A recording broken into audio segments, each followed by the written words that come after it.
How echo is produce, echo क्यों पैदा होता है, इसकी क्या वजह है। या जब हम किसी भी बड़ी बिल्डिंग की रिफ्लेक्टिंग सरफेस या हम किसी पहाड़ी की चोटी के ऊपर खड़े होते हैं तो साउंड जो है वो क्यों बाउंस बैक होता है, इको क्यों प्रोड्यूस होती है। जब हम ज़ोर से चिल्लाते हैं या हम ताली बजाते हैं तो हमें वापस वही सेम साउंड क्यों सुनाई देता है, इसकी वजह क्या है। इसकी वजह है रिफ्लेक्शन ऑफ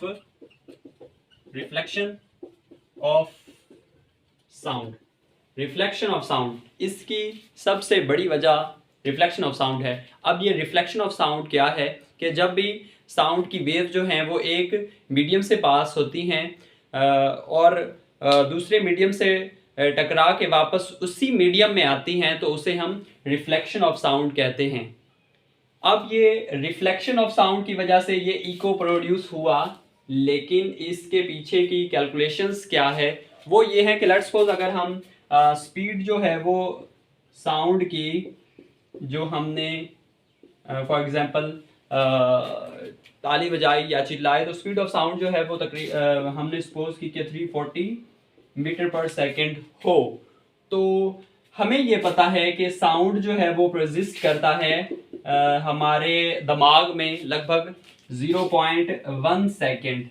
तो हमारे दिमाग में जो साउंड प्रोजिस्ट कर सकता है उसका टाइम इंटरवल है 0.1 सेकेंड। यानी कि हम कैलकुलेट करने जा रहे हैं कि टोटल कितने डिस्टेंस से जो है वो अगर हम चिल्लाएं तो कितने डिस्टेंस से जो है वो इको वापस बाउंस बैक हो सकता है उसी सेम मीडियम में जहां से वो साउंड जनरेट हुआ था। तो अगर हम 340 मीटर पर सेकेंड को मल्टीप्लाई कराएं 0.1 सेकेंड से तो हमारे पास 34 मीटर आंसर आएगा। तो लगभग जो है वो 34 मीटर जो है वो डिस्टेंस जो है होना चाहिए जिससे हम वॉइस जो है वो अपनी चिल्लाएं या वॉइस क्रिएट करें तो वही वॉइस जो है वो वहां से टकराए और वो लगभग 0.1 सेकंड में जो है वो वापस हमारे कानों में एज अ इको वो हमें सुनाई देगी।